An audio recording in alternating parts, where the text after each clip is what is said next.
Hi all அஸ்ஸலாமு அலைக்கும். Welcome back to சௌதாஸ் vlogs. இன்றைக்கி நம்ம வீடியோவில் என்ன பார்க்க போகிறோம்னா முட்டை சுருக்காய் எப்படி செய்யலாம்னு தான் பார்க்க போகிறோம். உங்கள் வீடியோக்குள்ளே போகலாம். முதல்ல ஒரு மிக்ஸி ஜாரில் ஊற வச்ச பச்சரிசி ஒரு கப் எடுத்துக்கலாம். அது கூட 2 முட்டையை சேர்த்துக்கலாம்.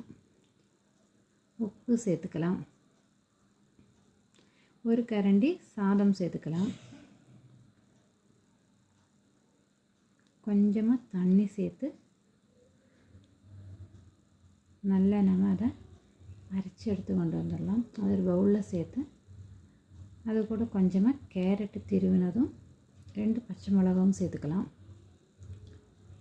அது நல்லா மிக்ஸ் பண்ணி மீடியம் ஹீட்டில் இருக்கிற ஆயிலில் ஒவ்வொரு கரண்டியாக நம்ம அதை ஊற்றி எடுத்துடலாம். 2 சைடு வெந்ததுமே நம்ம எடுத்துடலாம். இது கூட நம்ம சிக்கன் குழம்பு மட்டன் குழம்பெல்லாம் சேர்த்து சாப்பிடும்போது செம்ம டேஸ்ட்டாக இருக்கும். அதோட ட்ரை பண்ணி பாருங்கள்.